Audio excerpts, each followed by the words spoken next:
No, but like really and seriously. Such professional language. No, but really seriously. It's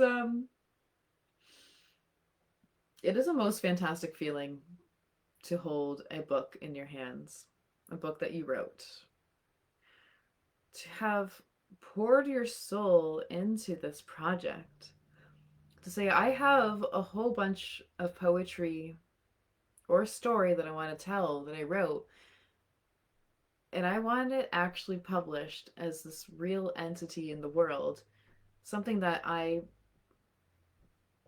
going to be proud of because I poured myself into it. And I can be proud that I spent the time to create this to the greatest capacity that it can possibly be. Like, I've been going through this whole journey today, reading my books and reading them because I still love them. It's already been years ago since I published. It's 2025 now, so in 2021 was when I published my first book. And I am still in love with so many of those words. I mean, literally this morning I was reading it and it made me cry just to feel how much I still connected to those words. And I know that I worked on these poems and I crafted and perfected them to, well, my sense of perfection. And they were complete like that. And I just know when the poems are perfect for me. So having published that, having created that and published it, the first time I received a finished book in my hands, it's speechless. You can't even talk about how amazing it is other than saying it's amazing. And then came book two and book three. I became determined after a second book. I'm like, well, I'm gonna write a trilogy, and I just got to. And by the time the third book was done, having that and all three of them together as this finished product that I could call a trilogy, it is it is just this very unique part of the human experience. So you're sitting out there thinking about all these words that you have crafted, this poetry that you would like to see out in the world. Or maybe you are sitting there with a bunch of poetry that you're proud of and that is there, that's for you. But they're all sitting inside of journals, maybe mixed documents scattered about your life. Think about being published. And not just a publishing company. You know, this is something I have to call this to make it legit. I mean, it is legit. But being a poet published by a poet and infinitely mystical, if I do say so myself. I'm a witch, I'm a healer, I'm a writer, a musician, a hippie, a goth, an emo, a rocker. You're not going to find a place with so much acceptance and diversity than with Poetry Publishing. I guarantee that. If you want to be someone who is published under this label that is so far beyond anything that exists out there, you'll be coaching with me, you'll be working one on one. I will be there to build your confidence, make you absolutely reassured, and be completely honest with you when there are moments that you need to edit, that your expression didn't come through right. And that's what's very important for me. It's not just write your poetry and let me publish it, and here's the fee. Right? This is a bigger investment of self. This is a bigger investment of your honestly true potential. What you have to deliver this world is so innately unique to your human, the perspectives that you have to share, the messages and the stories that other people can relate to once they read your words, when you share your words. The amount of times that people have told me that they resonate so deeply with the things that I wrote, it's not just coming from that I'm a great writer, it's because of my passion. It's because I really put my soul into it. And I think that everybody who is a writer, aspiring, who wants to get their work out there, or is, you could be terrified or not even thinking about it, but I'm here to make you think about it. Put all those beautiful words into a book and let's publish it. I'm so excited that I have arrived at my own place of self confidence that not only have I been publishing my books and my trilogy, I want to help others achieve that dream. And that's not even coming from me. It's not even an inner desire. It's people telling me I'm so inspired. Like, that's so amazing that you write poetry. Oh, I've been thinking about poetry. Oh, I have all these old poems that I want to do something with. That would be really cool. You know, what's your self publishing journey like? Like, well, so I describe what the self publishing journey is like. I don't think any of those people have gotten back to me and said, I did it. So having this having this company is my gift to people to say, seriously, do it, and I will be here and guide you. Let's make this fucking happen. Because you don't need to be sitting on these words, these bouts of inspiration, these things that speak of your soul. You don't need to be sitting there with that in the closet, so to say, forever. Maybe you do have journals that are tucked into a closet because you're not you're not so connected to them. Pull them out, review them, be inspired by your own words, figure out what it is that you really want to share with the world. That's what Poetry Publishing is about. What it's really about now, I'm going to dive in really, is I have a spirit guide who I've named Peacock Eyes. I met her, I don't know, 7 years ago, 7 or 8 years ago that she's been with me.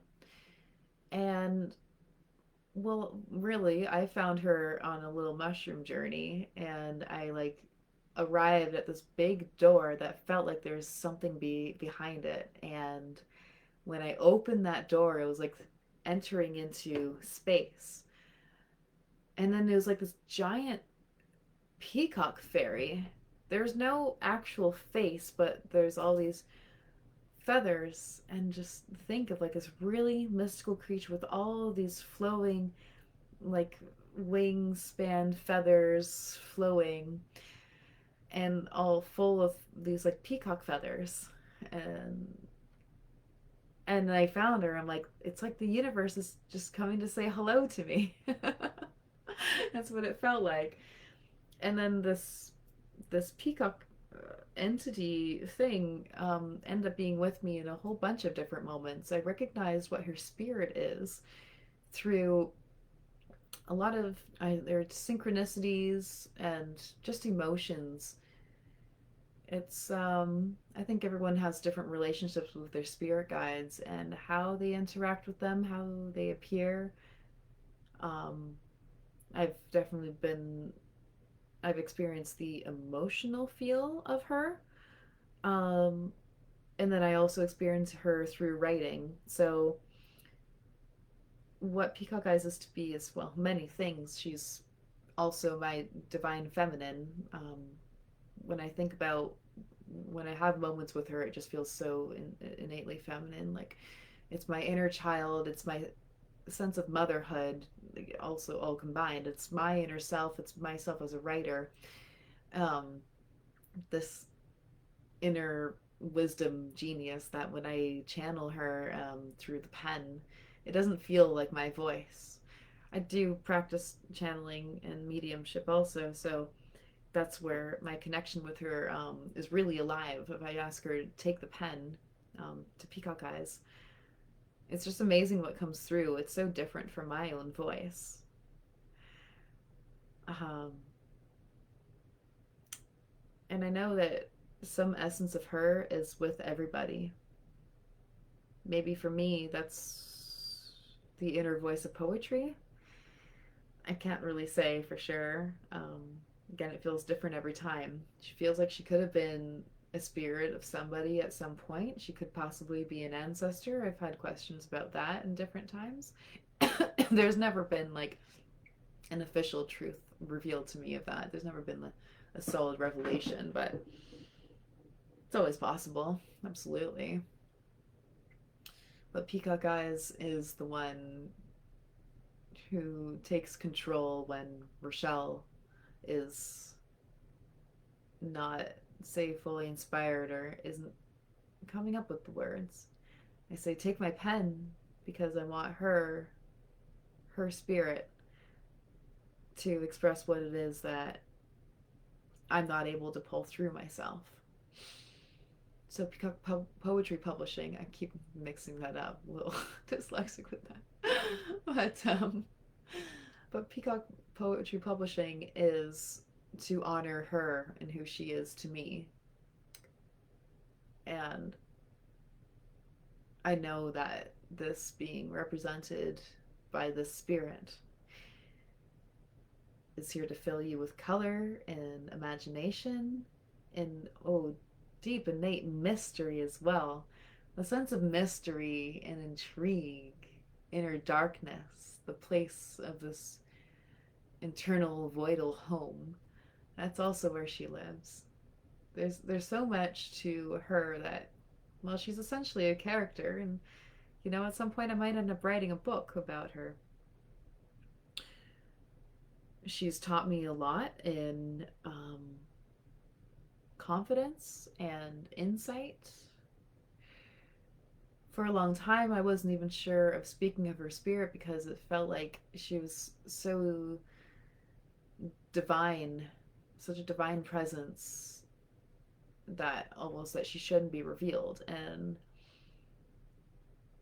I mean, maybe that's in a way that I'm just speaking about my own self. I always kind of speak, when we say she, sometimes we're actually speaking of a reflection of ourselves. But I had fears and worries about revealing her identity, like she's this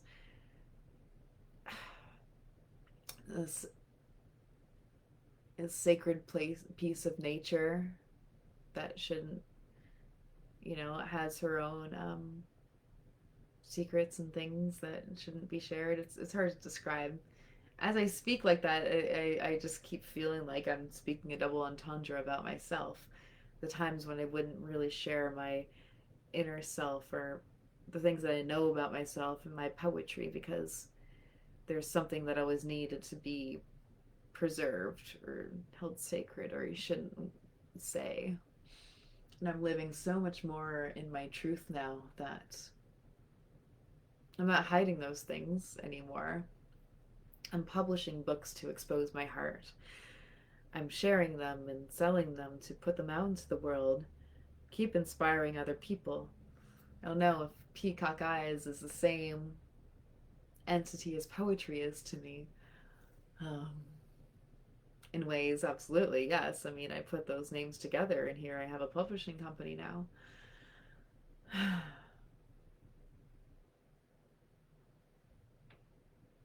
However, that's my at least short story of what Peacock Eyes is to me.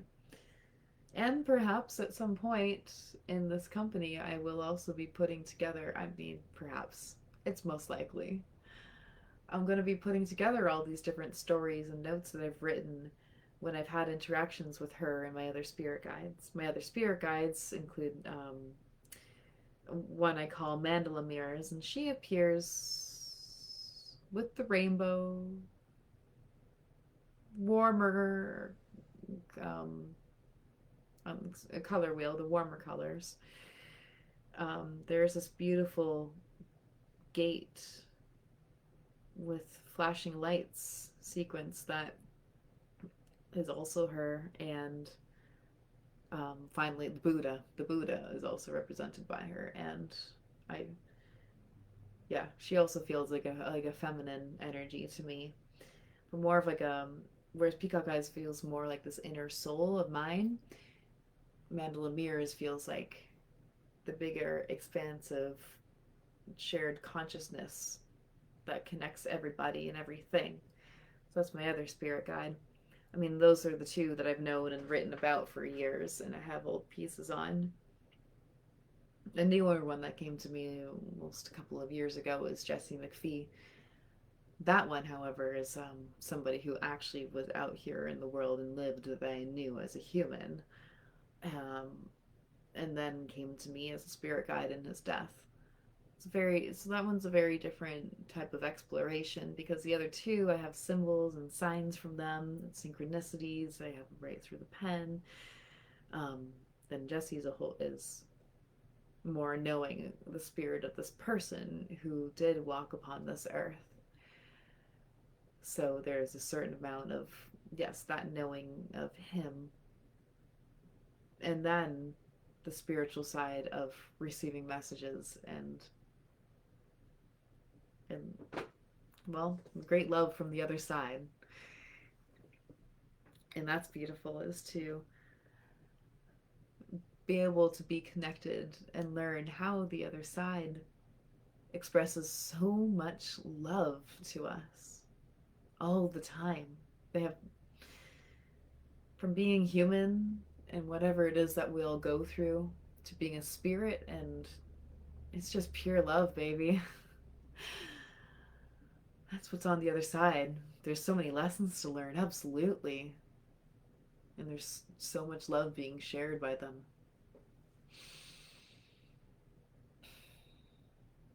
So, no, I guess I could call that book also a shadow work memoir once it's created, because communicating with my spirit guides is also a way for me to be connected to spirit. Um, well, sorry, of course, spirit. Uh, Doing the shadow work, because when I communicate with them, I'm asking them questions, I'm asking them direction for my own being, my inner expression.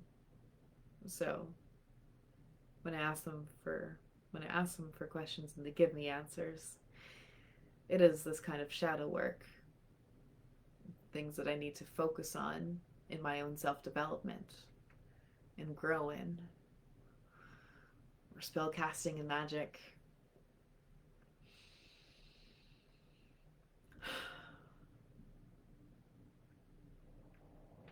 Poetry, shadow work. It's just all of these words from all these humans in the world. It's just amazing to me too how there's so much poetry that has been written, that exists and has been published out there, and yet there's always more. Everybody has a unique perspective. Everyone has their own experiences that they have to share, words that come only from them. And yeah, we can run into the cliches and things all the time. However, there's so much uniqueness. What one person is inspired by and they write in a certain way is so different than the next person. Two people in the same household, two children, even twins, could have something wildly different to say. You put something, an object or a theory or a concept in front of somebody or a group of people, and you watch how everyone arrives in such different ways. And there's an innate beauty to that. And then we see the spirit of a certain thing because of the way that so many have written about it. Tea, for example, it's always what I go back to, but tea, for example, is so like that. Because when I read from other poets who write about tea, I smile with this joy because it just so speaks to who she is, who tea, the Camellia sinensis plant, who she is and how she reveals herself to humans. You drink her, you drink her liquid, you drink her essence, and then this sense of love and understanding that pour through because of simply her essence. It's just incredible.